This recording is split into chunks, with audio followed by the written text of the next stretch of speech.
On today's video, we're going to talk all about the negatives of rising mortgage rates, and yes, believe it or not, a few of the positives. Hello everyone, this is Chris Morton, real estate broker with the Morton Bradbury Real Estate Group at eXp Realty in Raleigh, North Carolina.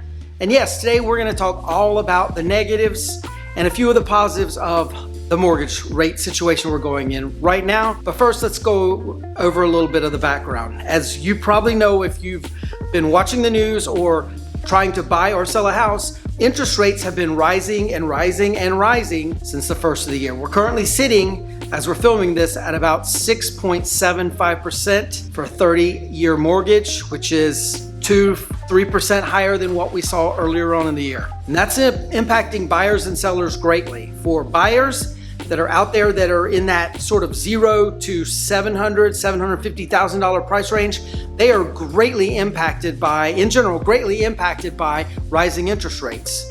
Likely those people have decided to either sit on the sidelines, or if they are out in the market to buy a house, either because they want to move or they need to move, they are probably getting really, really picky. The few buyers that are out there, unless your home as a seller is perfect in the perfect location, they're probably passing by your house and moving on to something else.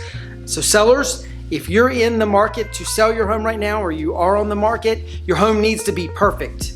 Look great, all buttoned up, move-in ready, all of that sort of thing. And even then, unfortunately, some of those homes are still getting passed by. We have a seller who is trying to sell his townhome. He has done a pre-inspection at our suggestion, has put a brand new roof on the home, done electrical work from the pre-inspection we did, plumbing work, all the general stuff.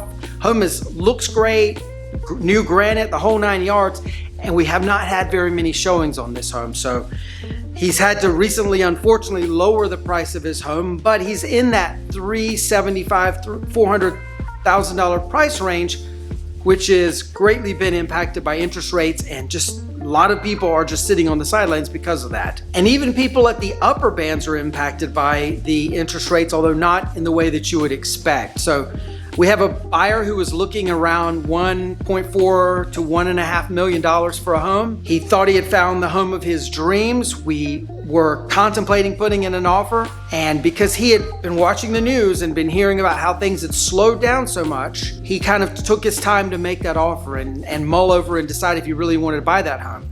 We told him the market above $1 million is really, really moving still and is very, very hot and active like it was earlier in the year. He didn't really believe us, and unfortunately he lost out on that home. Luckily, we were able to find him something else that he really, really liked as well. So it was a happy ending, but he was really surprised that we were right when we said that market above $1 million is really, really moving. So if you're watching this video and you're one of those luxury buyers, please know we sort of have two different markets now going on, where things above 750, 800,000 are still moving right along.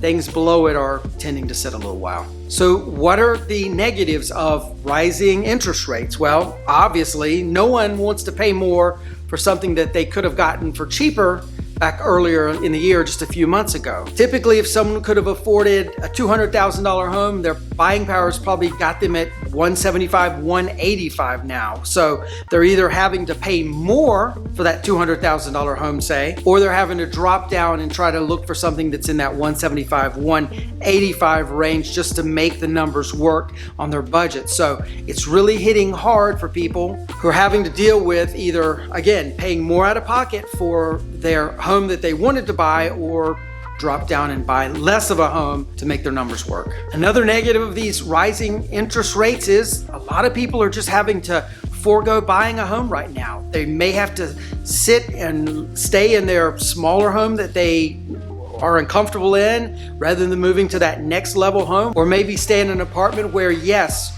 rental rates keep going up and up and up as well, but they definitely don't have to come out of pocket for, say, down payments and inspections and due diligence fees and all of that with apartment living. But even more so, apartments tend to be more on the cramped side than houses, so you can see the negative spiral that this is causing. Lots of people sitting on the sidelines, they're uncomfortable, they're angry about it, hoping the interest rates go down, and of course we're all hoping interest rates go down. Another negative that a lot of people don't really consider is, as interest rates rise, home builders are seeing less and less traffic through their models, through their homes, and so therefore a lot of the builders are putting the brakes on building more houses. The negative of this is you're seeing less houses built. That means less inventory is hitting the market, which means we're getting even further and further behind in the need of housing in our Triangle Raleigh region and also nationwide. We have a true giant shortage in our country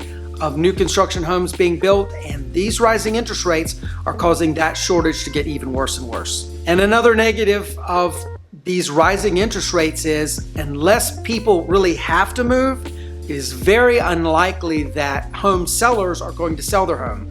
Why would you leave a 3%, 3.5% mortgage to move into a 6.5% or 6.75% mortgage if you truly don't have to? So you're going to see a lot of people sitting it out, staying in the home they're in, not selling that home, which means less and less and less home inventory is going to continue to hit the market. It's been a trend we've seen go on for many years, and it looks like it's going to even get possibly worse. So these are just some of the negative aspects that you're going to see around rising mortgage rates, but believe it or not, there are a few positives, and we'll go over them here with you now. Back in the days of late 2021, mid 2021 until March of 2022, we saw just a crazy amount that people would have to pay over asking price to get the home of their dreams. $50,000, $100,000, sometimes even $200,000 over asking price.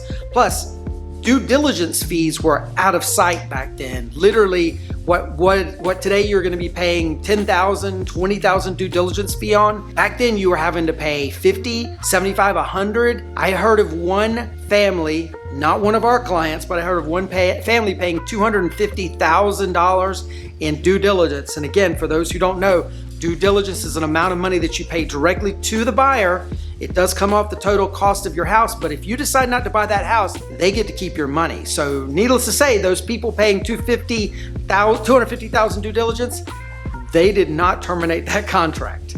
So those fees are no longer being paid anymore. You do not have to pay way over asking price anymore. In many instances, you don't even have to pay asking price anymore. So the money that you would have paid back in February, March of this year to grab your home, you're not having to pay it now. So you're not having to come out of pocket so much for the home that you really want to buy. Yes, your interest rates are higher, but the amount you have to pay up front and the amount that you have to finance is not as high. Another positive of these rising interest rates is, as we said before, a lot of people have just decided to sit on the sidelines. This means there's less competition to buy the home of your dreams. You find a house, it's likely you're the only offer that home is going to get, which means that seller is going to be willing to negotiate with you back and forth. You're not having to show your best and final offer right off the bat. They're likely to set up a conversation with you and go back and forth negotiating, which means you're going to get a really good deal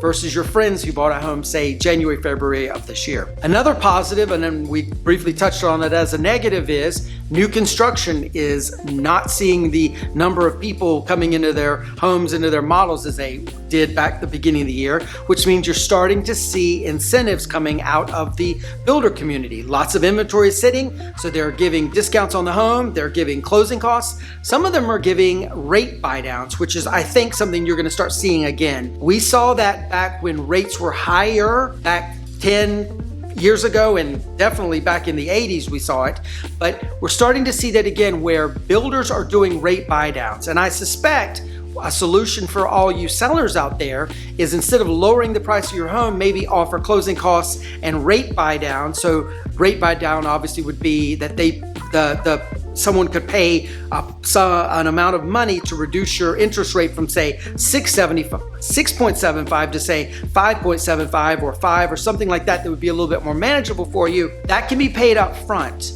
That can be an incentive and an inducement that a seller can pay to a buyer. So there's definitely a thought and a solution. Well, The builder community, they're definitely doing that right now. They're giving those rate buy downs, they're giving closing costs, helping out buyers, making it easier for them to get into the home, not having to put so much money out up front. Another positive of these rising interest rates, again, back to it, people are sitting on the sidelines. This means if you financially can't afford to buy a home right now, even with and absorb the higher interest rates, know that you have less competition, as we said, which means you're not going to be dealing with that frenzy that we saw the first of the year where rates are going crazy, prices are going crazy and deposits are going crazy.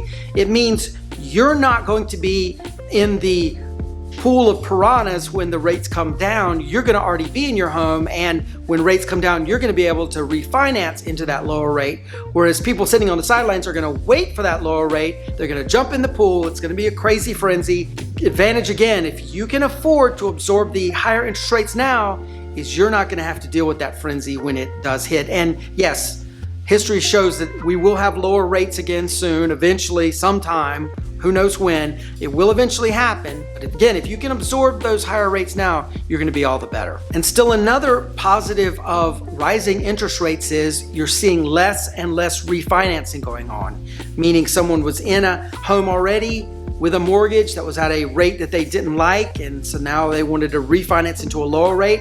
Obviously, with interest rates up higher, they are not going to refinance into a higher rate, which means the mortgage brokers out there, the lenders out there, have less people in their offices looking to do refinancing, which means they're looking for ways to get their business going and continue being able to feed their families. So they're going to be focusing on new mortgages. And so that means they're going to have to, and they have already started doing, the loosening of their requirements. Maybe debt to income ratios get to be a little looser, that sort of thing, to entice people and to be able to approve people so they can get that business. So one of the positives of rising interest rates is, in effect, it makes it somewhat easier for people to obtain a loan.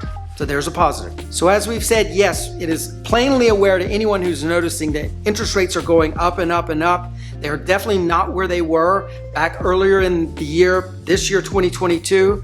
But as a matter of perspective, they hit 18.5% in October of 1981. So, and they have gone down since 1981, obviously. So know that if you are able to buy a home now, it's still a very good time to buy a home. And if you can absorb the interest rate. And if you can't, and you have to sit on the sidelines, know that eventually rates should come down. We are absolutely believing now is a great time to buy a home. In fact, we are personally looking to buy a home ourselves in the next few months to year. So know that that is something that could happen for you as well if you're willing to dip your toe in the buyer's pool and make it happen. And again, if you're a seller, know that you have to do your very best to get your home looking as good as you can. Maybe consider also, rather than continue lowering your price, maybe consider offering closing costs or buyer rate buy down of their interest rates, anything like that you can do to entice people to come to your home. And so if you're considering a move either into or out of the Raleigh area, my real estate team and I would love to be your agents of choice. You can give us a call at the number below, email us at hello@mortonbradbury.com, click on the link in the description and we can get things started. Please like and subscribe if you haven't already done so. And with that being said, we'll see you on the next one. Take care. Bye-bye.